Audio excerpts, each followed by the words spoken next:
Well, good morning, everyone, and welcome to today's webinar on Washington Saves, a new retirement program coming online in Washington State here coming up next year. Thank you for joining us today. My name is Andy McVicker. I'm the Communications Director here at the association.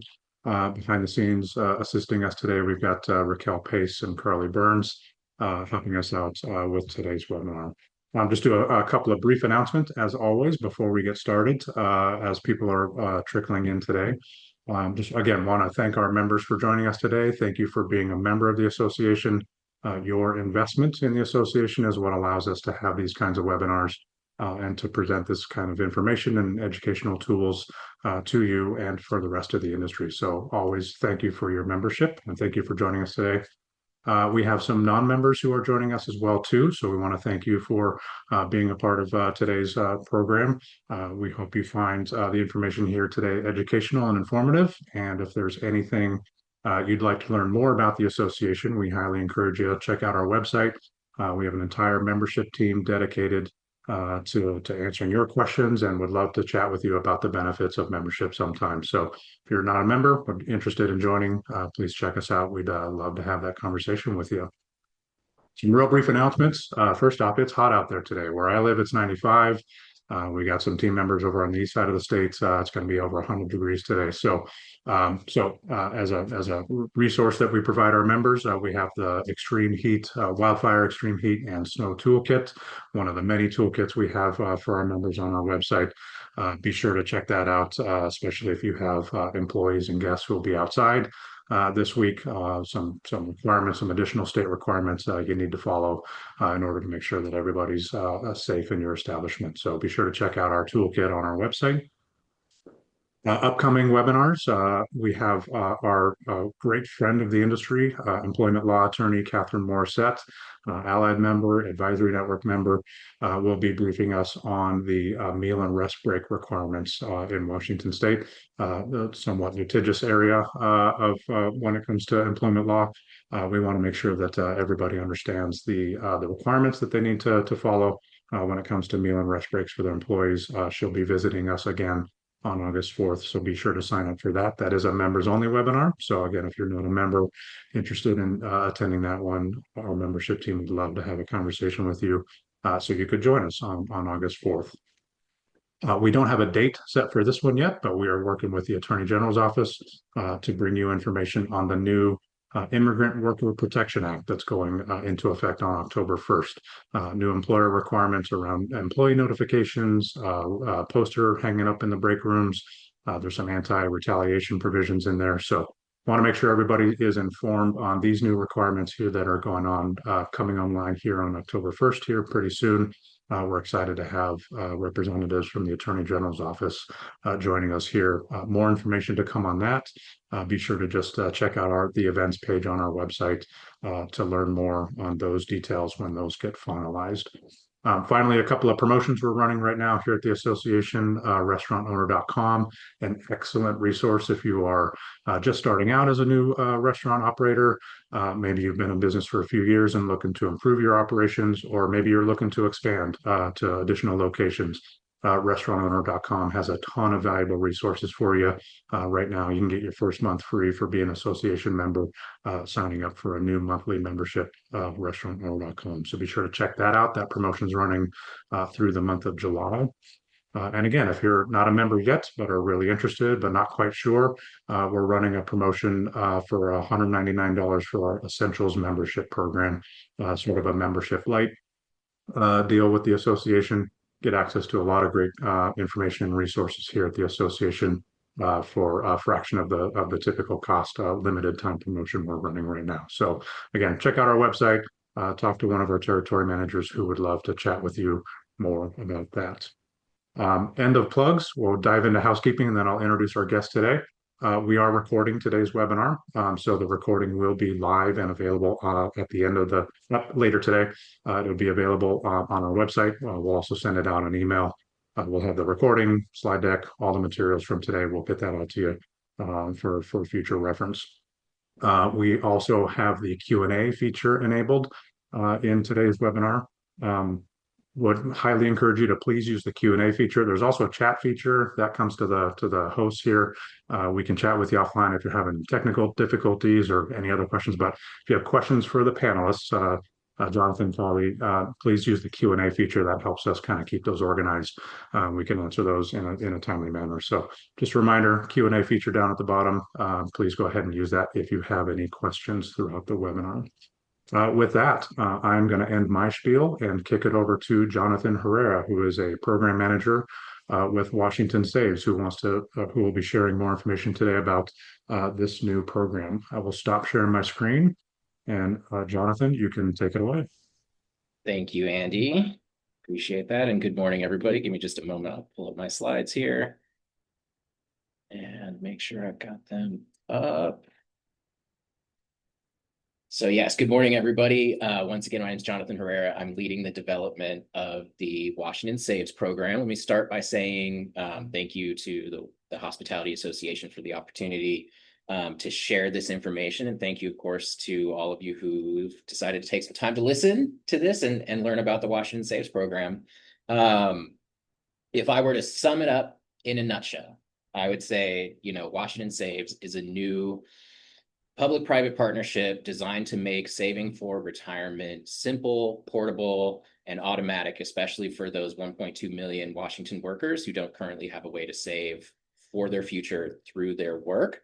And I think from a small business perspective, I really see this as an opportunity to sort of level the playing field, right? To help small businesses compete for talent by offering an easy, no cost, no liability way to support their employees' financial future.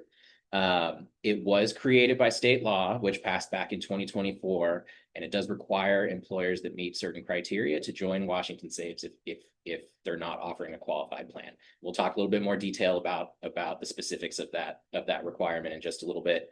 But my goal for today is really to just explain what this requirement is, talk a little bit about how the program works, try to lay out what employers need to know and what the timeline looks like as we move towards launch. And I know my time is fairly short, and I always get excited about this program. So I will dive right into it after I do one more thing, which of course is the required state employee presentation disclaimer.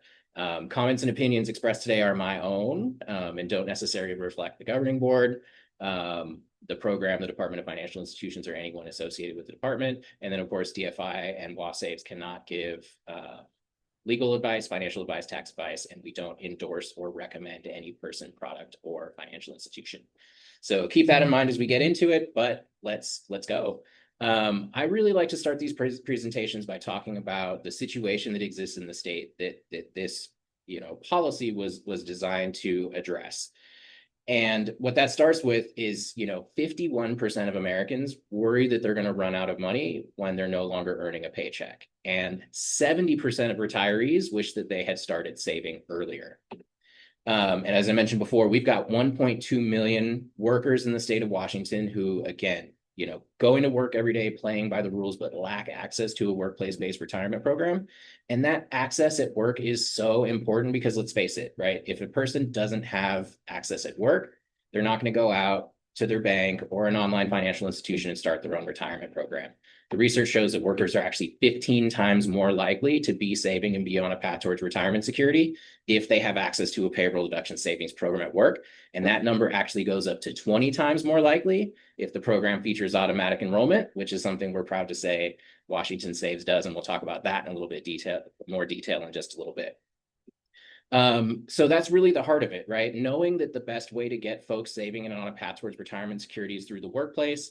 Back in 2024, the Washington legislature passed Senate Bill 6069, which did a couple of really important things. One, obviously, it gave us the green light to start building this program, but two, it did, create this new requirement for Washington employers. And again, we'll talk about that actually on the next slide.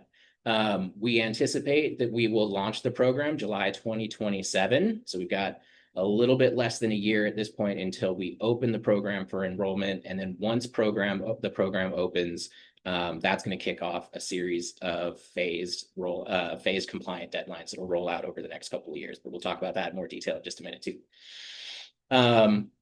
As I mentioned, program is designed as automatic enrollment, and payroll and contributions to employee retirement accounts are going to go directly from their paycheck. That's designed, taking advantage of the best practices from, the employer-sponsored retirement programs, 401ks, and things like that.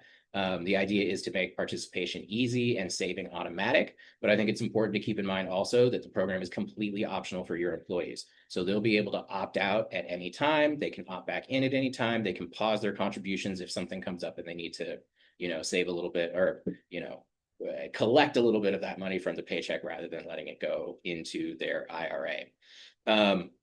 Also important to note, self-employed individuals, gig workers, anybody who's working for a non-mandated employer is welcome to join our program as an individual through our individual enrollment process. So it is open for really anybody who's looking for another way to save for retirement. All right, so let's look at the details of this new mandate. I'll use the M word, I'm sorry. So state law is going to require employers to register and facilitate the Washington Saves program if they meet the following criteria. So first, you have to have been operating in the state of Washington for 2 or more years. You have to have a physical presence in Washington, which we're defining as having Washington employees.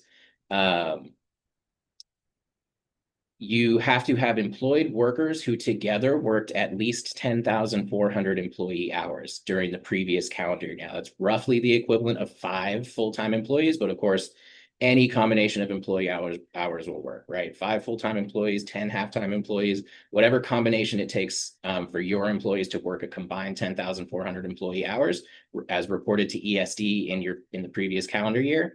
That's how we'll determine eligibility. And then, of course, most importantly, well, maybe not most importantly, but equally important is that employers do not offer a qualified retirement plan.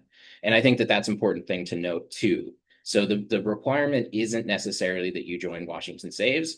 The requirement is that you offer something. And that's why I think I'm really excited to hear from Kylie a little bit later in this presentation, because, from the state standpoint, we're agnostic as to whether or not you join Washington Saves or find a qualified plan from the existing market. Either way, the goal is increasing access in the state of Washington. So as long as we've got more Washington workers with access and the ability to save for retirement, then that's a win for the legislation. So everybody's going to get a copy of these slides, so I'm not going to take time to tick through these lovely IRS codes that detail the different plans that an employer could sponsor instead of joining the Washington Saves plan. But feel free to take a look at this. You'll see a few familiar numbers in there like 401ks, simplified employee pension plans, and simple plans are some popular examples. So mandate out of the way, let's talk a little bit about the employer features. So, I've been working in the retirement advocacy space for close to a decade now. So I've spent a lot of time talking to employers in multiple states about, what is it about the retirement programs on the existing market that make it difficult for employers to offer retirement benefits to their employees. And over again, I hear employers cite the same 3 hurdles, right? It's the administrative burden, it's the cost, and it's the legal liability that employers take on if they sponsor their own qualified retirement plan. So we've designed Washington Saves to address all 3 of those things. So we're trying to make it as easy as possible for employers to facilitate. That starts with it being a completely plug and play program. You don't have to find an advisor. You don't have to choose your investment lineup. All of that is done. You just plug and play at your office. And even the administrative requirements we're hoping are going to be, a very light administrative responsibility. There are no fees for employers, so no out-of-pocket costs, and there's no match. So employers who are concerned about their overhead, they're running on tight budgets, you don't have to worry about fees for this program or being required to match employee contributions. And then last but not least, employers in this program are not fiduciaries of the program. In other words, employers are not taking on that responsibility. With a traditional employer-sponsored retirement plan, employers are responsible for monitoring the fees and the investments. And if an employee thinks that something is going wrong, they could potentially sue the employer. But in this case, that fiduciary responsibility falls on our 15-member public board, and of course the contractors that we'll work with to run the program. I say the administrative steps are going to be easy. So let's talk about those for really quickly. So I really like to sum up the employer duties as sort of 4 easy steps. So first and foremost, you'll need to register by your state required deadline, and you'll need to take some time to set up your account. We'll ask that you distribute some information to your employees. So we'll have a toolkit of resources that you'll be able to use to, explain the rollout to your employees, maybe make it part of your onboarding kit when you're onboarding new employees. Employers will be required to submit a roster of their eligible employees. That'll be any employee who's 18 years or older, regardless of the hours that they work. And then employers will be required to submit employee contributions with each pay period for those employees that decide to participate. And those are really the only 2 ongoing responsibilities that an employer is going to have. So you're going to need to maintain that roster. When you hire new employees, you'll add them to your list to give them the opportunity to participate. And then you'll continue to submit employee contributions for your participating employees with each pay period. Let's see, really quickly, let's talk about some high level features from the saver's perspective, from your employees' perspectives. So again, employees are automatically enrolled, but they can opt out or back in at any time, making the program completely optional for them. They'll get to choose how much they save. Because it's an automatic enrollment program, we do have to choose a default, and we'll talk about that in a little bit more detail in just a minute. But employees will be able to change their contribution rate if they choose to, right? So we want to meet employees where they're at, so that they can decide how they want to participate in this program. We'll have a small menu of investment options that people can choose from. Again, we'll have a default setting. The board still needs to determine that, but we'll keep a small menu of investment items options so that people can choose the investments that they want to invest their money in. And then most importantly, or very importantly, accounts are portable and they'll stay with your employee. So unlike a traditional 401k program or similar employer sponsored plan that's tied to the employer, these accounts are going to follow your employees wherever they go, right? A person who's working multiple jobs with multiple participating employers will be able to contribute to a single account. And if an employee, leaves one Washington Saves participating employer and goes to another, they'll be able to continue saving in their existing account, rather than having a bunch of little abandoned 401ks from all their previous employers. So portability, I think, is really an important feature, given the workforce that we see today. The next section of this presentation, I wanted to go a little bit more detail into the pending design features, but I think that this is a good opportunity to pause and answer some of the questions that I see have come in the Q&A box, especially related to, how determining an employer's eligibility. So the first question I see here is, how will Washington Saves apply to employers that sponsor a qualified 401k plan, but whose eligibility requirements mean that not all employees are currently eligible to participate? Will those employees still be required to register with Washington Saves, employers still be required to register for Washington Saves for employees who are not eligible for the 401k? Washington Saves does not apply to an employer that has a 401k plan, even if it doesn't cover all of the employees. As I mentioned in the requirement slide, we're looking at if an employer has a qualified plan, they're exempt from the mandate. I think the best way to think about it is the federal government sets non-discrimination rules on 401k programs, and that's not really our business to enforce or add new rules. So that employer is going to be exempt. Second question there is very similar. So this employer has a 401k plan. Is there anything else they need to be compliant? I think that's a great question. Thank you for asking that. So we're going to pull data from the IRS. It's the federal Form 5500 data. So we'll be able to identify any employer that's filing a Form 5500, which is required for certain employers who are offering a qualified retirement plan. And we're going to scrub you automatically from the list. So I would say an employer in this situation, if you receive a notice from us, then you might want to give us a call or go online to our website and certify your exemption. But if we see you in that 5500 list, we'll automatically cross you out. Let's see. Can you also have employees outside of Washington State that participate? So in order for an employee to be eligible for the automatic enrollment feature, they do have to be a Washington employee. So, and that's anybody who is subject to Washington unemployment insurance. So those are the folks that would be required to be on your roster. But as I mentioned earlier, the program really is open to anybody with earned income. So if you have employees who are out of state, they can enroll on their own, and then you can help them with their payroll contribution if they want to do that. But I would say, for purposes of the requirement, your out-of-state employees are not required to be on the roster. Okay, let's see. Anything else that I'm missing? More questions about the out-of-state employees. Does the employee account include owners? I think that's a good question also. So if the owner is reporting themselves as an employee to ESD for unemployment insurance, then yes, they would count towards those hours. But again, we're looking at the number of employee hours to determine eligibility for the employer.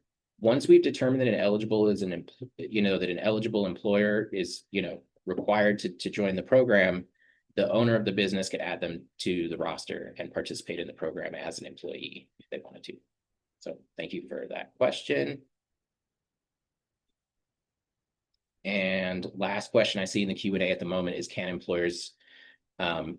exempt employers enroll voluntarily? And the answer, unfortunately, is no. If you're exempt, then the employer is not allowed to register to facilitate the program. However, your employees are eligible to join through that individual enrollment process. All right, so let's see. I want to be mindful of the time. Heidi, is there another question? Yeah, there's a couple questions in the chat. Okay. The first one is, I'm surprised your slide didn't show 457B plans for public employees. That's an excellent observation. So 457 plans, the reason why we excluded 457 plans is because they're usually either not qualified or they are for public employees.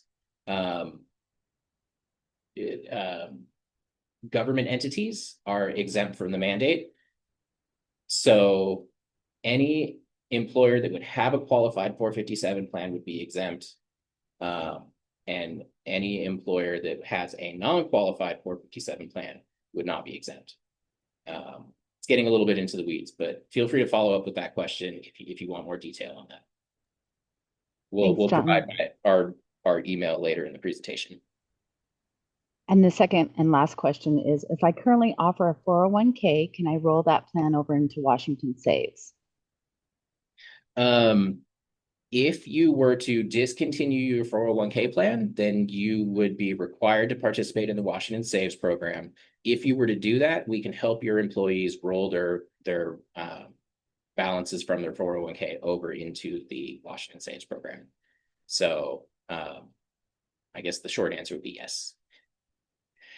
All right, let's see. I know that I am running out of time, so I'm going to jam through some of these program details.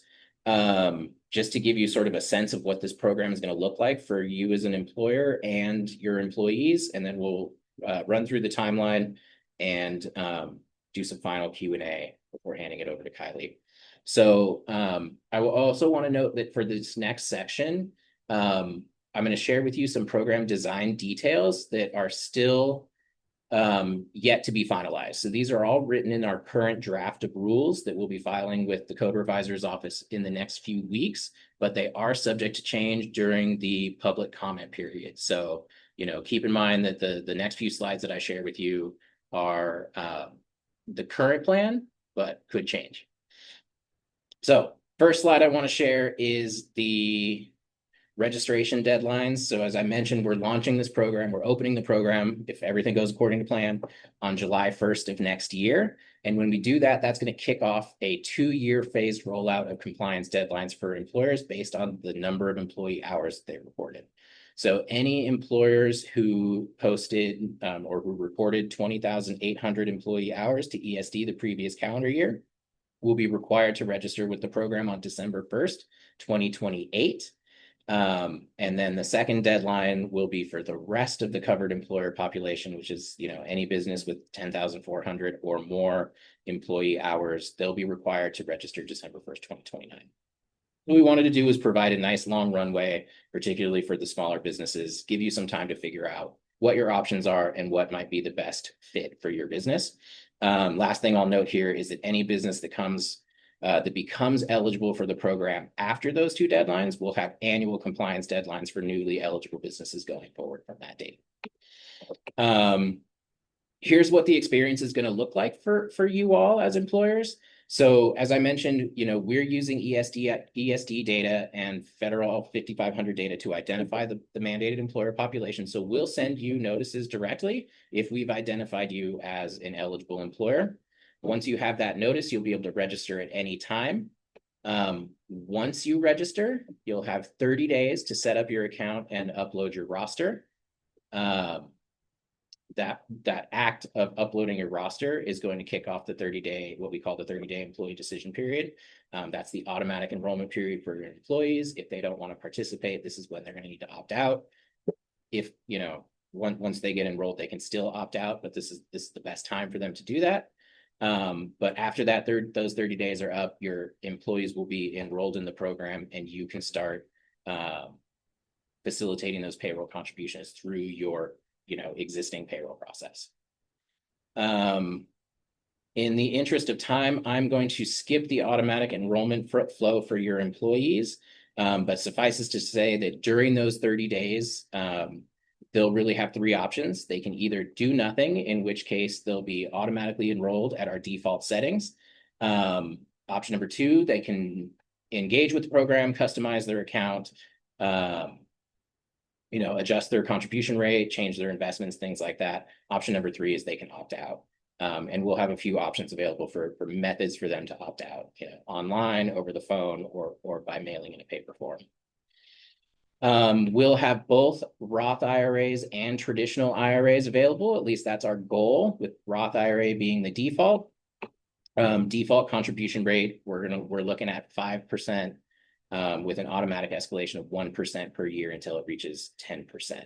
So again, sort of taking cues from some of the best practices that we see in the 401k industry, trying to encourage folks to have the best outcome when it comes to their retirement savings. So just to wrap things up, I know that more questions have come through, but I know that I'm also over my time limit. So just want to share where we are in the process. We've been working on building this program since December of 2025. We started by doing listening sessions with employers and savers, trying to, hear from employers and our future savers what they wanted this program to look like. And that really informed those rules that I mentioned that we're going to be filing in the next few days.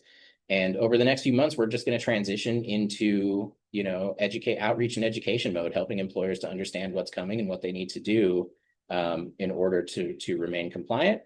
We'll start sending notices probably by the end of this year and into early next year in anticipation of that program launch July 1st, 2027.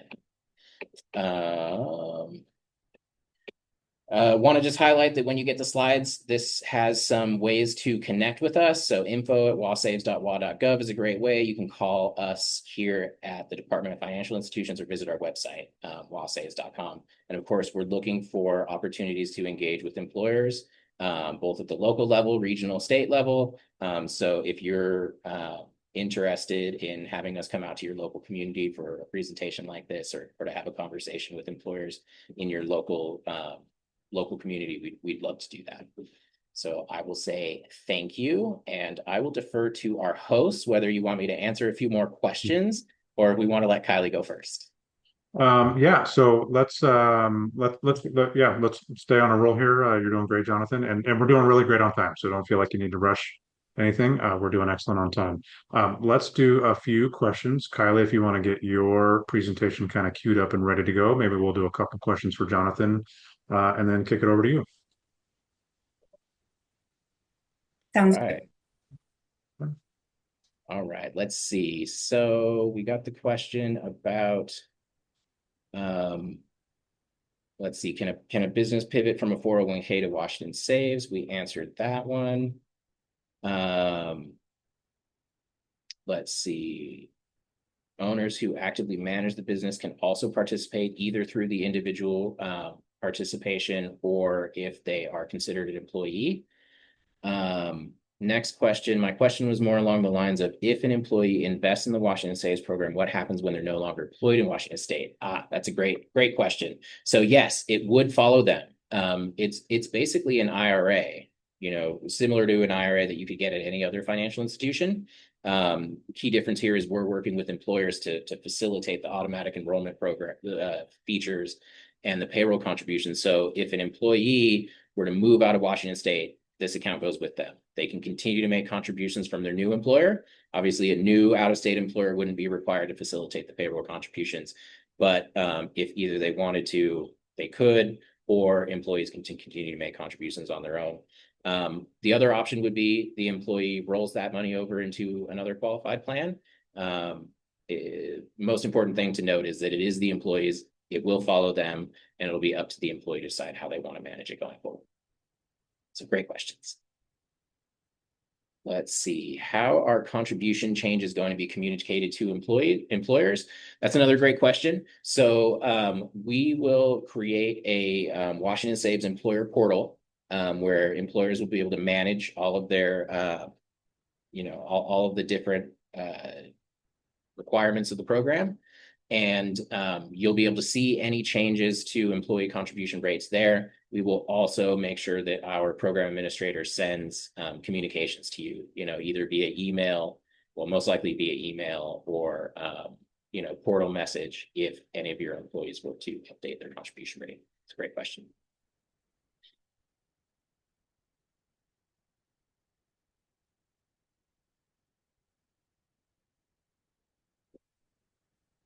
All right. So I think that covers most of the questions that we have now. So I think maybe a good time to hand it over to Kylie and we could do more questions. They pop in throughout. Yeah. Do you want to go ahead and stop sharing your screen, Jonathan? And while Kylie gets her presentation ready, I actually have a question for you. I'm going to take advantage of my microphone here. You had one of your slides earlier said that there's information that employers are required to share with their employees about the program. At the association, one of the benefits we provide as a member benefit is a labor poster where we put all the state required labor posters, state and federal required labor posters on one big poster, and we send that out to all of our members. Does Washington Saves, is there a requirement from Washington Saves to have a mandated employee poster posted in a break room? Do you know that one? We don't currently have one contemplated, but I think that might be a great idea. So we'll definitely look into it, and if it does turn out to be required, we'd love to work with you on it. Okay. Yeah. And so there's a lot of agencies that do produce posters for various programs, like something like this.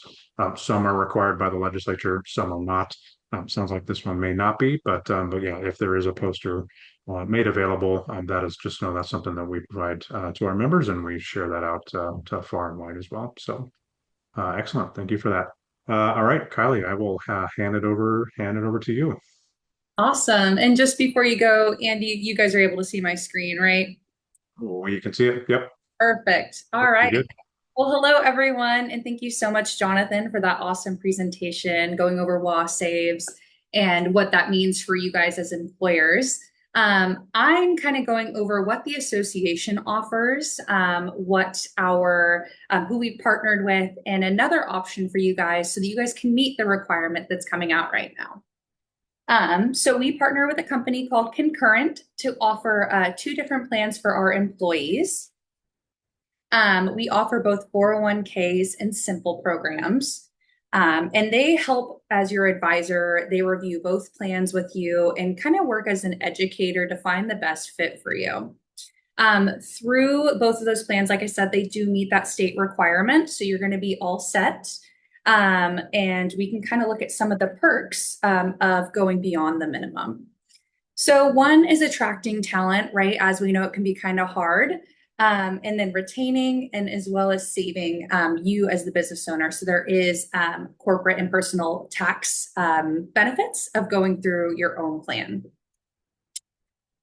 So like I said, we offer two plans. One is a 401k and one is a simple. As we can see, there's kind of different perks to each program. Some of you guys, it looks like, are already offering plans.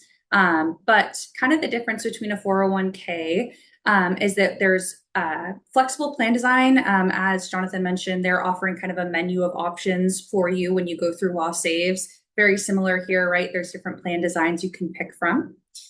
And then also we see that lower costs through group negotiated pricing with the 401ks as well. A 401k also does allow you as the employer to match contributions for your employees. This is going to be a big perk for them. And it allows you to be pretty specific in how you match. A simple plan, right? We're going to see a few similar things, a little less bells and whistles, minimal administrative paperwork. It's easier to manage. The plans are more set in stone rather than being flexible like the 401k is. And again, we do see that employer match with them as well. Moving on, this is kind of a picture of all three running side by side. As we know, right, Law Saves, these all meet the requirement that's coming out. It's just kind of deciding what's going to be the best fit for you as an employer and what works for your employees. How can we make this work to better them and yourself as a business? So you can kind of see here, there's a few different distinctions between Law Saves to a 401k, right? We see that there's, those employer tax credits on the simple and the 401k as well. Our partner Concurrent, after this presentation, we can send out some more information, but they'd really be the ones to go over what those tax credits look like by signing up with your own retirement plan. And they can go over all those details with you guys. Like I said, we have a few different groups and names that you might hear. John Hancock is our 401k provider that we work with. Century manages our simple programs, and Concurrent is our advisor. So they're the ones, like I said, who we're going to connect you with if you choose to move forward with this. They work as a whole team of advisors that you can chat with, ask any questions, and there's no obligation to look at them. So that was a lot quicker than 10 minutes, but if you're looking at moving forward with Washington Hospitality as our partner, Concurrent, and reviewing a 401k and simple, we're happy to do that for you. Please feel free to connect with me. Raquel has a link to my booking calendar that you guys can use. The other thing too is if you already do have a plan, our partner Concurrent is going to be able to benchmark that for you, see if there's any way that they might be able to save you some extra money there, or see if there's any flaws within your current plan. Anyways, like I said, happy to answer any questions you guys may have, but I look forward to connecting with you guys. Excellent. Thank you, Kylie, for that. Yes, if you have any remaining questions from the audience here, please use the Q&A. Now is a good time to do that. We are definitely running ahead of schedule, so we got plenty of time for questions if there's any remaining. Just real quickly, Kylie. I don't know if you mentioned this as a sort of monitoring a couple different screens here. Just in case there might be any confusion of Concurrent, they recently went through a rebranding of their company, correct? Yes. If you saw Yeah. marketing previously, they were called Next Retirement. They've merged with Concurrent and now go by Concurrent. Perfect. Yep. Excellent. So always, anytime there's a rebranding of a company or so, just want to help spread the word and make sure people know in case you have materials with the old branding or the old company name.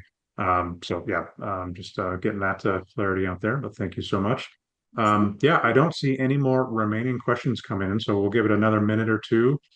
Jonathan, I know you felt like you were kind of speed rushing through the end there. I apologize for that. If there's anything you wanted to cover or anything else, any sort of additional information you wanted to get to, now would be a good time to chime in, or what do you think? I appreciate that. Yeah, for some reason I had 20 minutes in my head. So Oh, okay. Well, sorry about that. Yeah. But no, I think that really covered the basics. But again, happy to engage with folks or come back if the association starts getting a lot more questions. We'd love Okay. to. Well, look at that. The delay tactic works. So we got a few more coming in the Q&A here. So I'll hand it back over to you. Exactly. Let's see. First question seems like the fact that employers are not allowed to contribute is a bit of a drawback for Washington Saves. Will it ever be an option? that's a great question. Trying to figure out what the best way to answer is. I think the simplest way to answer it would be that would require a change in federal law, related to the rules around IRA programs. So I think, short of that, it probably won't be an option, unfortunately. But I think that's an important observation. Let's see. Employer exemption process will there be a form to complete or specific requirement for documentation? So no specific requirement for documentation. That's the easy part. The form to complete, we're not exactly sure what that's going to look like yet. So we're actually currently working on an RFP to find a financial services company that can help us run this program, and we'll work with them to design what the opt-out what the exemption form looks like. What I imagine would be, put in some identifying information into a web form, check a box, and certify that you have a plan in place to do it. So, our goal would be to make it as simple as possible. So my goal would be an online option, being able to do it over the phone or being able to submit something in writing to do it. But again, sort of TBD on the details of what that's going to look like at this point.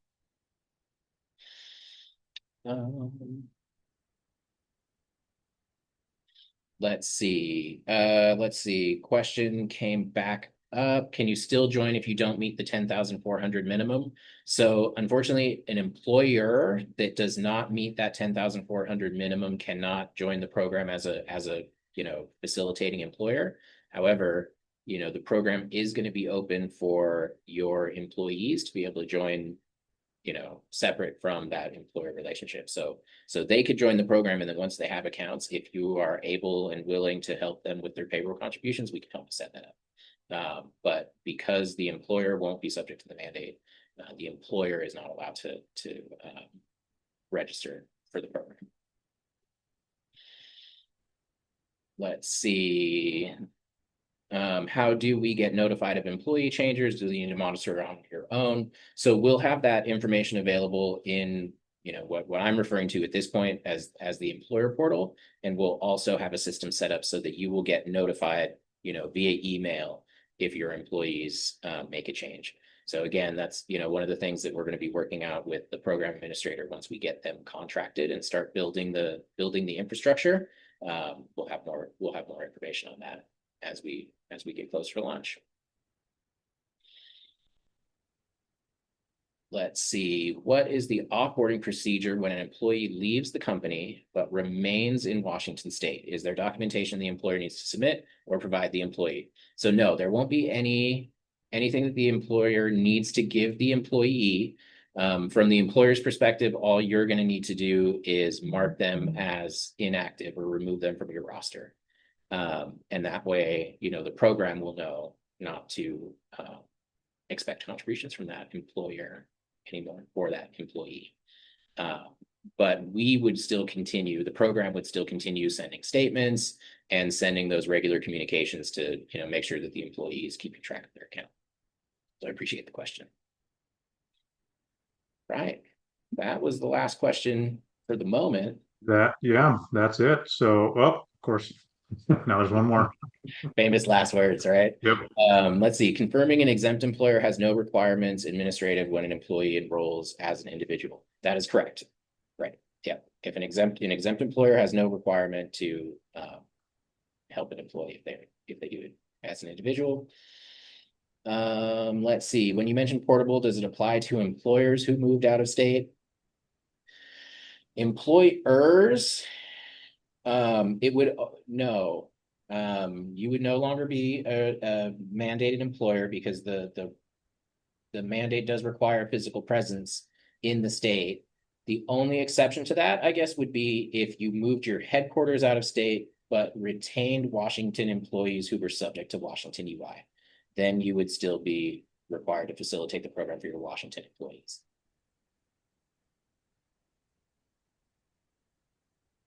So yeah, just lots of great questions coming in. So that's fantastic. Thanks all for engaging and asking great questions. That is it for questions, it looks like. So we'll go ahead and end a few minutes early. Just a reminder to everybody, we are recording today's session. We've got the presentation materials as well. So all of that will be posted to our website later today. Worst case scenario, tomorrow. Sometimes the recording from Zoom gets a little delayed based on bandwidth and all that good stuff. So latest, it'll probably be out tomorrow if it's not out later today. So watch your email. You can also check out the events section of our website where you found this information about this webinar. All the information will be presented there as well. Jonathan and Kylie, thank you so much for your time today. This is super informative. I know our team has been getting a lot of questions from our members over the last several months about this new requirement, hearing that it's coming up. Not quite sure what to do or what it is or what they need to do.